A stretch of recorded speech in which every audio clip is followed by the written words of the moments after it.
Shalom Bapak Ibu yang terkasih di dalam Tuhan. Perenungan firman Tuhan pada hari ini temanya adalah bekerja bukan hanya untuk uang. Bekerja bukan hanya untuk uang. Nah, Bapak Ibu yang terkasih, kalau kita ditanya ya, untuk apa kita bekerja ya? Kalau rekan-rekan muda ditanya, untuk apa bekerja ya? Biasanya orang akan menjawab ya, oh, saya bekerja supaya saya dapat uang, ya, supaya saya dapat penghasilan, supaya nanti saya bisa beli rumah, beli mobil, menikah dan seterusnya, ya. Nah, itu adalah jawaban yang benar dan itu adalah jawaban yang baik, ya. Nah, tetapi kalau jawaban kita hanya itu, maka menurut Alkitab, ya, menurut firman Tuhan, itu jawaban yang tidak cukup, ya. Tidak cukup ya. Alkitab mengharapkan kita bekerja bukan hanya semata-mata untuk mendapatkan uang atau supaya karir kita makin meningkat ya. Nah, Bapak Ibu dan rekan-rekan muda yang terkasih, mari kita membaca firman Tuhan dari Yeremia 29 ayat yang ke-7 ya. Yeremia 29 ayat yang ke-7 dikatakan begini: usahakanlah kesejahteraan kota kemana kamu aku buang, dan berdoalah untuk kota itu kepada Tuhan, sebab kesejahteraannya adalah kesejahteraanmu ya. Nah, Bapak Ibu dan rekan-rekan muda, perintah ini itu adalah perintah yang tidak biasa ya. Ini adalah perintah yang diberikan oleh Tuhan kepada orang-orang Israel yang ada di pembuangan di Babel pada waktu itu melalui Nabi Yeremia. Nah, perintah ini perintah yang tidak biasa atau bisa disebut sebagai perintah yang aneh gitu ya. Karena apa? Orang-orang buangan itu, orang-orang Israel yang dibuang ke Babel, itu diminta oleh Tuhan untuk mengusahakan kesejahteraan kota kemana kamu aku buang ya. Yeremia 29 ayat 7. Dan untuk berdoa untuk kota itu kepada Tuhan, sebab kesejahteraannya adalah kesejahteraanmu. Nah, anehnya adalah untuk apa mengusahakan kesejahteraan kota musuh ya? Karena kan Babel itu kan musuhnya Israel ya. Dan pada waktu itu mereka yang apa? Mengalahkan Israel, membunuh banyak orang ya pada waktu itu, dan kemudian apa? Mereka juga yang menghancurkan tembok Yerusalem, mereka yang membakar bait suci. Nah, untuk apa orang-orang Yahudi, orang-orang Israel yang kalah perang ini ya, ketika mereka dibuang, mereka harus mengupayakan kesejahteraan kota kemana mereka buang ya? Bukankah ini adalah perintah yang sangat-sangat aneh ya? Nah, tetapi Bapak Ibu, kita bisa belajar sesuatu dari ayat ini ya. Walaupun ayat ini nampaknya sangat aneh. Yaitu apa? Bila orang buangan itu harus mengusahakan kesejahteraan kota kemana mereka dibuang, lebih-lebih kita semua Bapak Ibu dan rekan-rekan muda semua ya, yang bukan orang buangan ya. Saya percaya di sini tidak ada satupun orang yang kalah perang lalu mengalami pembuangan seperti orang-orang Israel ya. Kita pindah ke Jakarta atau ke kota-kota yang lain bukan karena kita dibuang ya.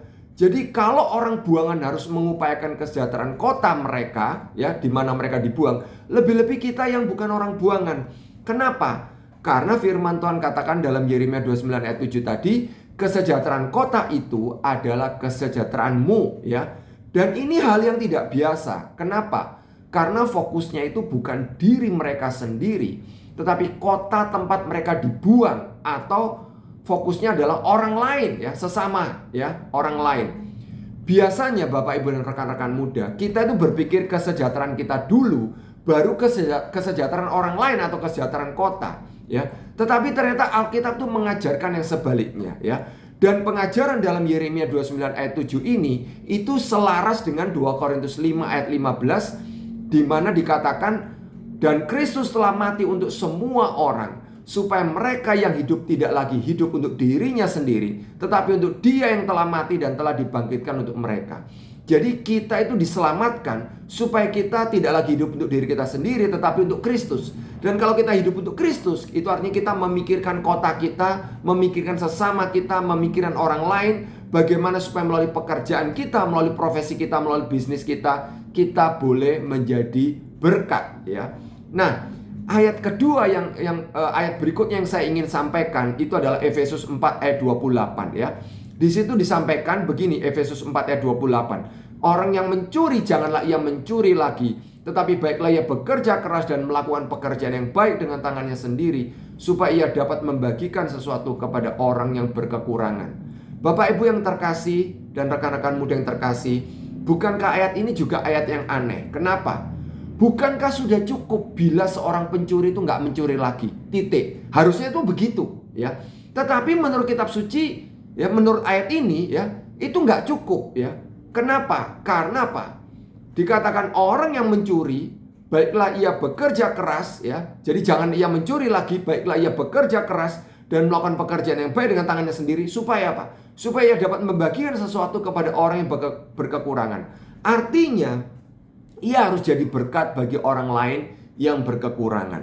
Nah, panggilan untuk menjadi berkat bagi sesama, bagi kota kita, ya, itu bukan ketika kita sudah sukses, sudah kaya, sudah mapan.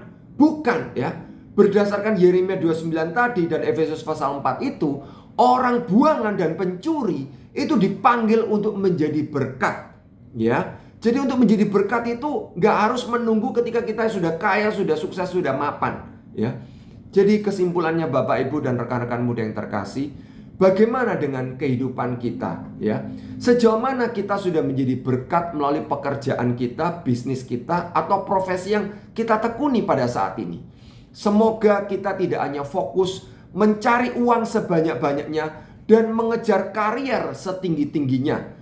Semoga Tuhan memampukan kita, ya, untuk boleh menjadi berkat melalui pekerjaan kita, melalui profesi kita, atau melalui bisnis yang sekarang sedang kita tekuni. Dan semoga ketika kita menjadi berkat bagi sesama, bagi orang lain, bagi kota kita, orang lain sesama kita boleh mengenal cinta kasih Tuhan. Dan pada akhirnya mereka boleh percaya bahwa Yesus itu adalah Tuhan dan Juru Selamat. Kiranya Tuhan menopang, menguatkan, dan menolong Bapak, Ibu, dan rekan-rekan muda sekalian, supaya kita semua boleh menjadi berkat, supaya hidup kita boleh menyenangkan hati Tuhan, sehingga nama Tuhan dipermuliakan. Shalom.